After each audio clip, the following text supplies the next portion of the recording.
নামে না কাজে হওয়া দরকার। আমাদের তো এইটি বড় কমিটমেন্ট। আমরা তো চাই ৫৪ বছরের যে চক্ষুরাঙ্গানি, পেশি শক্তি এবং মাস্তানির রাজনীতি, এইটা বন্ধ করার জন্য আসলে আমরা মূলত রাজনীতিটা করি।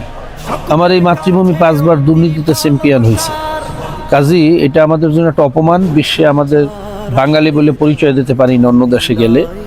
তো এই সমাজকে সুন্দর করতে হলে, একটা সমুন্নত জাতি হতে হলে এই চাঁদাবাজ মুক্ত, চক্ষুরাঙ্গানি, পেশি শক্তি এবং এই গুন্ডা মুক্ত, মাদক মুক্ত একটা সমাজ গড়তে হবে। এটা আমাদের কমিটমেন্ট।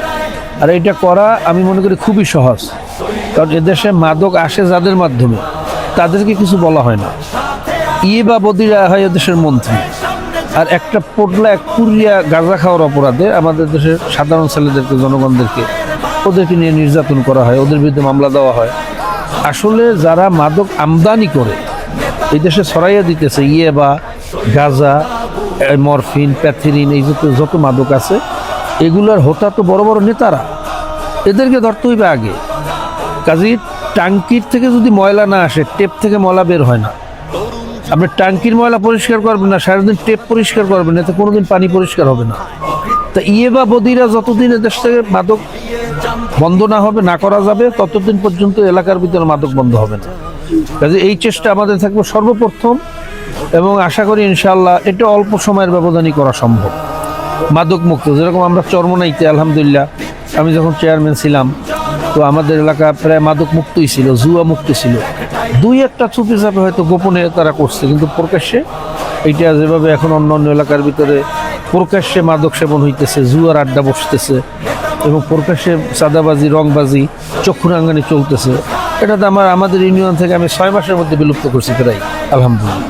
এইটা অবশ্যই সালিশ বোর্ড থাকে প্রত্যেক ইউনিয়নে, যারা গ্রহণযোগ্য, সত্যবাদী, ভালো, ভদ্রবিশিষ্ট মানুষদের সালিশ বোর্ড করা হবে, যাদের বিরুদ্ধে পিছনে কোনো ইতিহাস খারাপ নাই। আসলে মানুষ কে ভালো কে মন্দ এটা চেনার জন্য সহজ উপায় হলো এটা, যার বিগত দিনের ইতিহাস ভালো, বর্তমানে ভালো, ভবিষ্যতে ভালো আশা করা যায়। যার বিগত দিনের ইতিহাস ভালো না, বর্তমানে ইতিহাস ভালো না, চাঁদাবাদী, নোংরামি, গুন্ডামির সাথে সম্পৃক্ত, তার যে ভবিষ্যতে কিছু ভালো আশা করা যায় না। আমরা এইখানেই ভুল করি, নেতা নির্ধারণের ক্ষেত্রে বা একটা বোর্ড বানানোর ক্ষেত্রে এখানেই ভুলটা করি। তা আমি ইনশাল্লাহ যাদের ব্যাপারে কোনো ক্লেম নাই, যারা ভদ্র বিশিষ্ট বহুত মানুষ সমাজের মধ্যে আছে, জ্ঞানী, গুণী, বিচক্ষণ, সালিশযোগ্য, এরকম কিছু ভালো মানুষ দিয়ে সালিশ বোর্ড করে দিব। ওনারা ইনশাল্লাহ এই পঞ্চায়েত সিস্টেম আগে ছিল বাংলাদেশে, এই পঞ্চায়েতটা যতদিন ভালো ছিল সমাজটাও ভালো ছিল। যখন এই পঞ্চায়েতটা খারাপের মধ্যে পড়ে গেছে, পঞ্চায়েত হওয়ার জন্য খারাপ লোকগুলা বিভিন্ন গ্রুপিং লুবিং করে পঞ্চায়েত হয়েছে, পেশি শক্তির মাধ্যমে, তখনই এই সমাজটা ধ্বংসের দিকে যাইতেছে। Subscribe my YouTube channel and connect with us.